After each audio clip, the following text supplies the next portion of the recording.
ಪುರಂದರದಾಸರ ಹಾಡು. ಮತ್ತು ಪುರಂದರದಾಸರ ಹಾಡುಗಳಲ್ಲಿ ಅವರಿಗೆ ಮಿಸ್ಟಿಕ್ ಎಕ್ಸ್ಪೀರಿಯನ್ಸಸ್ ಆಗಿದೆ ಅನ್ನುವುದಕ್ಕೆ ಖಚಿತ ಸಾಧಕರು ಮಹಾರಾಷ್ಟ್ರದವರು.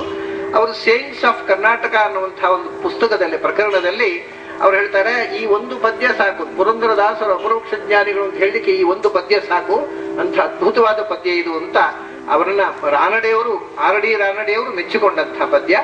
ಒಂದು ಸರ್ತಿ ಹೀಗೆ ಲೋಕಾಭಿರಾಮವಾಗಿ ಮಾತಾಡುವಾಗ ಆ ಪದ್ಯದ ಅನುಭವವನ್ನು ನೀವು ರಾಗದ ಮೂಲಕ ಜನಕ್ಕೆ ಪರಿಚಯಿಸಿದ್ರೆ ಚೆನ್ನಾಗಿರ್ತಿತ್ತು ಅಂತ ನಾನು ಕ್ಯಾಶುವಲಿ ನನಗೆ ಅನಿಸಿದ್ದನ್ನು ಹೇಳಿದೆ. ಅದನ್ನು ವಿದ್ಯಾಭೂಷಣ್ ಸೀರಿಯಸ್ ಆಗಿ ತಗೊಂಡು ಅದನ್ನು ಎಕ್ಸ್ಪೆರಿಮೆಂಟ್ ಮಾಡಿದರು. ಅದರಲ್ಲಿ ಆ ಓಂಕಾರದ ನಾದದಿಂದ ಒಳಗಿನ ಕುಂಡಲಿನಿಯನ್ನ ಜಾಗೃತಗೊಳಿಸುವಂತಹ ಒಂದು ನಾದವನ್ನ ಅದಕ್ಕೆ ಜೋಡಿಸಿ ಹಾಡಿದರು. ಅದನ್ನು ಕೇಳಿದವರೆಲ್ಲ ಒಂದು ರೀತಿಯ ಧ್ಯಾನದ ಸ್ಥಿತಿಗೆ ಹೋಗುವಾಗ ಆಯ್ತು. ಅಂಥ ಒಂದು ನಮ್ಮನ್ನ ಅಂತರಂಗ ಪ್ರಪಂಚಕ್ಕೆ ಕರೆದೊಯ್ಯುವ ಒಂದು ಸುಂದರವಾದ ಪದ್ಯ. ಅದನ್ನ ನಾವು ಬೇರೆ ಬರೆದ್ರೆ ಅಷ್ಟು ಸುಂದರವಾದ ಇನ್ನೊಂದು ಪದ್ಯ ಬರೆಯೋದೇ ಸಾಧ್ಯತೆ ಇಲ್ಲ. ಅದರಿಂದ ಆ ಪದ್ಯವನ್ನ ವಿದ್ಯಾಭೂಷಣರು ಹಾಡ್ತಾರೆ. ನಮ್ಮ ಒಳಗಿನ ಷಟ್ಚಕ್ರಗಳು, ಅದ್ರಲ್ಲಿ ಬರತಕ್ಕಂಥದ್ದು 6 ಚಕ್ರಗಳು, ಅದನ್ನ ಭೇದಿಸಿ ಮೇಲಕ್ಕೆ ಹೋಗ್ಬೇಕು ಅಂತ. ನಮ್ಮ ದೇಹದೊಳಗೆ 6 ಮತ್ತು 1 ಹೊರಗಿನದ್ದು ಸೇರಿ 7 ಚಕ್ರಗಳಿವೆ. ನಮ್ಮ ದೇಹದೊಳಗೆ 7 ಚಕ್ರಗಳಿವೆ ಅಂದ್ರೆ ಏನು ಗೊತ್ತಾ? ನಮ್ಮ ದೇಹದೊಳಗೆ 7 ಸಮುದ್ರಗಳಿವೆ. 7 ಸಮುದ್ರಗಳು ಅಂತ ಕೂಡಲೇ ನಮ್ಮ ಮಕ್ಕಳಿಗೆ ಪುನಃ ಗೊಂದಲ, ಎಲ್ಲಿದೆ ಸಮುದ್ರ ಅಂತ. ನಮ್ಮ ದೇಹದಲ್ಲಿ ಎಲ್ಲ ಶಾಲೆಯಲ್ಲಿ ಮಕ್ಕಳಿಗೆ ಹೇಳಿಕೊಡ್ತಾರೆ, there are 7 ductless glands in our body. Ductless glands ಇವೆ, ನಿರ್ನಾಳ ಗ್ರಂಥಿಗಳು. ನಮ್ಮ ಮಕ್ಕಳ ಹತ್ರ ಕೇಳಿದ್ರೆ ಡಕ್ಟ್ಲೆಸ್ ಗ್ಲ್ಯಾಂಡ್ಸ್ ಇವೆಯೋ? ಇವೆ. ಎಲ್ಲಿವೆ? ಟೆಕ್ಸ್ಟ್ ಬುಕ್ಕಿನಲ್ಲಿವೆ ಅಂತವೆ. ದೇಹದಲ್ಲಿ ಏನು ಗೊತ್ತಿಲ್ಲ. ಡಕ್ಟ್ಲೆಸ್ ಗ್ಲ್ಯಾಂಡ್ಸ್ ಎಲ್ಲಿವೆ? ಟೆಕ್ಸ್ಟ್ ಬುಕ್ಕಿನಲ್ಲಿವೆ ಅಂತವೆ. ಪರೀಕ್ಷೆಯಲ್ಲಿ ಬರೀತಾವೆ, ಪಾಸ್ ಆಗ್ತವೆ. ಡಕ್ಟ್ಲೆಸ್ ಗ್ಲ್ಯಾಂಡ್ಸ್ ಅನ್ನ 7 ಡಕ್ಟ್ಲೆಸ್ ಗ್ಲ್ಯಾಂಡ್ಸ್ ಅನ್ನ ಅದು ಅದಕ್ಕೆ ಮೂಲಭೂತವಾಗಿರ್ತಕ್ಕ 7 ಸ್ಪಿರಿಚುವಲ್ ಸೆಂಟರ್ಸ್ ಅನ್ನ ಪ್ರಾಚೀನ ಹೇಳಿದ್ರು. ತಮಾಷೆ ಏನು ಗೊತ್ತುಂಟಾ? ಗ್ಲ್ಯಾಂಡ್ಸ್ ಇದಾವಲ್ಲ, ಅವು ಮಟೀರಿಯಲ್ ಆಸ್ಪೆಕ್ಟ್. ಅದು ಅಂದ್ರೆ ಬಲ್ಬ್ ಇದ್ದ ಹಾಗೆ 7 ಡಕ್ಟ್ಲೆಸ್ ಗ್ಲ್ಯಾಂಡ್ಸ್ ಇದ್ದಾವೆ ನಮ್ಮ ದೇಹದಲ್ಲಿ, 7 ಬಲ್ಬುಗಳಿದ್ದಾವೆ. ಮಾಡರ್ನ್ ಸೈನ್ಸ್ 7 ಬಲ್ಬುಗಳ ಬಗ್ಗೆ ಹೇಳುತ್ತೆ, ಸ್ವಿಚ್ನ ಬಗ್ಗೆ ಹೇಳೋದೇ ಇಲ್ಲ. ಏನ್ರಿ ಉಪಯೋಗ? ಸ್ವಿಚ್ ಎಲ್ಲಿದೆ ಅಂತ ತೋರಿಸದೆ 7 ಬಲ್ಬುಗಳನ್ನು ತೋರಿಸಿ ಏನಾದ್ರು ಉಪಯೋಗ ಉಂಟಾ? ನಿಮಗೆ ಬಲ್ಬ್ ತೋರಿಸೋದು ಬೇಡ, ಸ್ವಿಚ್ ತೋರಿಸಿದ್ರೆ ಸಾಕು, ದೀಪ ಹಾಕ್ಬೋದು. ಮಾಡರ್ನ್ ಸೈನ್ಸ್ ಬಲ್ಬ್ ಅನ್ನು ತೋರಿಸುತ್ತೆ, ಪ್ರಾಚೀನ ಸೈನ್ಸ್ ಸ್ವಿಚ್ ಅನ್ನು ತೋರಿಸುತ್ತೆ. ಅವ್ರು ಹೇಳಿದ್ರು ಮೂಲಾಧಾರ, ಸ್ವಾಧಿಷ್ಠಾನ, Manipur, Anahata, Vishuddhi, Ajna, Sahasrara. These are 7 switches of ductless glands. ಈ ಬಲ್ಬುಗಳದ್ದು ಸ್ವಿಚ್ 7 ಉಂಟಪ್ಪ, ಅದನ್ನು ತಿಳ್ಕೊಳ್ಳಿ ಅಂದ್ರು. ಆ 7 ಸ್ವಿಚ್ಗಳು ಆನ್ ಆದಾಗ ಒಳಗಿಂದ ಬೆಳಕು ಬೆಳಗುತ್ತೆ. ಆ ಬೆಳಕಿನಲ್ಲಿ ಅಂತರಂಗದ ಸತ್ಯವನ್ನು ಕಾಣಲಿಕ್ಕೆ ಬರುತ್ತೆ.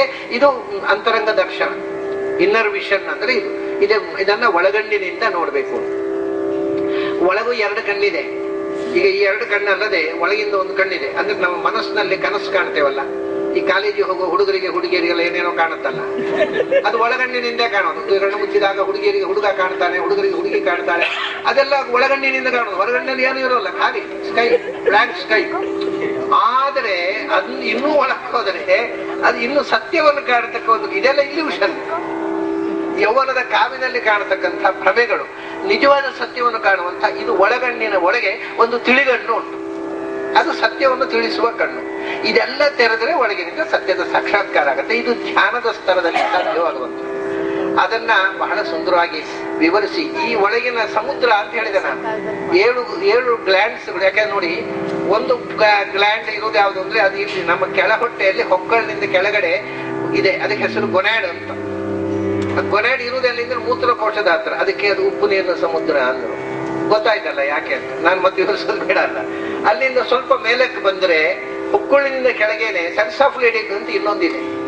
ಅದು ಏನ್ ಮಾಡುತ್ತೆ, ಮನುಷ್ಯನಲ್ಲಿ ವರ್ಲ್ಡ್ಲಿ ಪ್ಲೆಷರ್ ಅನ್ನ ಪ್ರವೋಕ್ ಮಾಡತಕ್ಕಂಥ ಒಂದು ಸೆಂಟರ್, ಅದು ಸ್ವಿಚ್.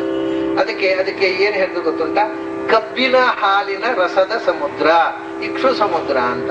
ಅಲ್ಲ, ಕಬ್ಬಿನ ಹಾಲಿನ ಸಮುದ್ರ ಇರುತ್ತೆ ಅಂತ ಹೇಳಿ ಅಷ್ಟು ದಡ್ರಿದ್ರ ಪ್ರಾಚೀನರು. ಅದು ಶುಗರ್ ಕೇನ್ ಜ್ಯೂಸ್, ಅದು ಅಂದ್ರೆ ವರ್ಲ್ಡ್ಲಿ ಪ್ರೆಷರ್.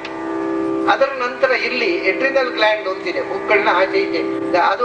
ಅದೇನ್ ಮಾಡುತ್ತೆ ಅಂದ್ರೆ ಅದು ಕಳ್ಳಿನ ಸಮುದ್ರ ಅಂದ್ರು. ಅಂದ್ರೆ ಕಳ್ಳಿನ ಸಮುದ್ರ ಅಂದ್ರೆ ಸೆಕ್ಸಿನ ಅಮಲನ್ನು ಕೊಡತಕ್ಕಂಥ ಸಮುದ್ರ. ಸೊ ಇಲ್ಲಿಂದ ಇಲ್ಲಿ ತನಕ ಅಷ್ಟೇ ವರ್ಲ್ಡ್ಲಿ ಪ್ರೆಷರ್, ಸೆಕ್ಸುವಲ್ ಪ್ರೆಷರ್. ಅದರಿಂದ ಮೇಲಕ್ಕೆ ಬಂದ್ರೆ ಇಲ್ಲಿ ಅನಾಹತ ಇದೆ, ಥೈಮಸ್ ಗ್ಲ್ಯಾಂಡ್. ಅದನ್ನೇನು ಹೇಳಿದ್ರು, ಅದು ತುಪ್ಪದ ಸಮುದ್ರ ಅಥವಾ ಬೆಣ್ಣೆಯ ಸಮುದ್ರ. ಇಲ್ಲಿ ತನಕ ಬೇರೆ ಕಳ್ಳು ಎಲ್ಲ ಆಯ್ತು. ಇಲ್ಲಿ ಬರುವಾಗ ಬೆಣ್ಣೆಯ ಸಮುದ್ರ. ಹೃದಯ ನವನೀತ. ಯಾವ ಬೆಣ್ಣೆ? ಭಕ್ತಿಯ ಬೆಣ್ಣೆಯನ್ನು ತುಂಬಿಕೊಂಡಿರತಕ್ಕ ಸಮುದ್ರ. ಇಲ್ಲಿಂದ ಶುರುವಾಗುತ್ತೆ ಭಕ್ತಿಯ ಬೆಣ್ಣೆ, ಕೆಳಗಿಂದ ಬೆಣ್ಣೆ ಇಲ್ಲ. ಆ ಬೆಣ್ಣೆ ಬರಬೇಕಾಗಿದ್ದರೆ ಮೊಸರು ಬೇಕು, ಅದು ಇಲ್ಲಿದೆ ಮೊಸರಿನ ಸಮುದ್ರ. ಇಲ್ಲಿಂದ ಬೆಣ್ಣೆ ಮೊಸರು ಆಗಬೇಕಾದ್ರೆ ಹಾಲು ಬೇಕು, ಅದು ಕ್ಷೀರ ಸಮುದ್ರ ಇಲ್ಲಿದೆ. ಅಂದ್ರೆ ಇಲ್ಲಿ ಇದು ಥೈರಾಯ್ಡ್ ಥೈರಾಯ್ಡ್ಗೆ ಸಂಬಂಧಪಟ್ಟ ವಿಶುದ್ಧಿ ಚಕ್ರ. ಆಮೇಲೆ ಇಲ್ಲಿ ಒಂದು ಗ್ಲ್ಯಾಂಡ್ ಇದೆ ನಮ್ಮ ಮಿದುಳಿನ ಕೆಳಗೆ, ಅದಕ್ಕೆ ಅದು ಪೈನ್ ಮರದ ಎಲೆಯ ಆಕಾರದಿಂದ ಅದನ್ನ ಪೈನಿಯಲ್ ಗ್ಲ್ಯಾಂಡ್ ಅಂತ ಹೇಳ್ತಾರೆ. ನಮ್ಮ ಅದ್ಭುತ ಇಂಗ್ಲಿಷ್ ಪಂಡಿತರು ಕೆಲವರು ಪಿನಿಯಲ್ ಗ್ಲ್ಯಾಂಡ್ ಅಂತ ಹೇಳ್ತಾರೆ, ಅದು ಇಂಗ್ಲಿಷ್ ಗೊತ್ತಿರದೆ ಅವರ ಪ್ರೊನೌನ್ಸಿಯೇಷನ್. ಅದನ್ನು ಪೈನಿಯಲ್ ಗ್ಲ್ಯಾಂಡ್, ಕೆಲವರು ಐನ್ಸ್ಟೀನ್ ಅಂತ ಹೇಳೋದಿಲ್ವಾ, ಅವ್ರ ಪಾಪ ಅವ್ರ ಅಪ್ಪ ಇಟ್ಟ ಹೆಸರು ಐನ್ಸ್ಟೈನ್ ಅಂತ. ಇವರು ನಮ್ಮ ಸೈಂಟಿಸ್ಟ್ಗಳು ಐನ್ಸ್ಟೀನ್ ಮಾಡಿಬಿಟ್ಟಿದ್ದಾರೆ ಅವ್ರನ್ನ. ಹೀಗೆ ಎಲ್ಲ ಯಾರ ಹೆಸರು ಏನೋ ಹೇಳೋದು. ಹಾಗೆ ಪೈನಿಯಲ್ ಗ್ಲ್ಯಾಂಡ್ ಅದು ಇಲ್ಲಿ ಮಿದುಳಿನ ಕೆಳಗಿದೆ. ಅದರ ಸ್ವಿಚ್ ಇಲ್ಲಿದೆ, ಆಜ್ಞಾಚಕ್ರ. ಅಂದ್ರೆ ನೀವು ಈ ಸ್ವಿಚ್ ಅನ್ನು ಆನ್ ಮಾಡಿದರೆ ಏನು ಮಾಡಬೇಕು ಏನು ಮಾಡಬಾರದು order, you will get divine order. ಆಮೇಲೆ ಅಶರೀರವಾಣಿ, ಮೇಲಿನ ಆಜ್ಞೆಯನ್ನು ನೀವು ಕೇಳಬಹುದು. ಅದು ಈ ಸ್ವಿಚ್ ಆನ್, ಅದು ಪೈನಿಯಲ್ ಗ್ಲ್ಯಾಂಡ್. ಅದರ ಮೇಲೆ ಪಿಚ್ಯುಟರಿ ಗ್ಲ್ಯಾಂಡ್ ಇದೆ. ಅದಕ್ಕೆ ಅದು ಪೈನಿಯಲ್ ಗ್ಲ್ಯಾಂಡ್ ಏನಾಯ್ತು ಈಗ ಹಾಲಿನ ಸಮುದ್ರ, ಇದು ಮೊಸರು ಹಾಲು. ಆಮೇಲೆ ಶುದ್ಧ ಅಮೃತ ಸಮುದ್ರ, ಅದು ತಲೆಯಿಂದ ಸುಮಾರು ಇಲ್ಲಿದೆ. ನಿಮ್ಮದು ಎಲ್ಲಿದೆ ನೀವೇ ಮುಟ್ಟಿ ನೋಡ್ಕೊಳ್ಳಿ, ನಂದು ಇಲ್ಲಿದೆ. ಅದು ಅಮೃತ ಸಮುದ್ರ.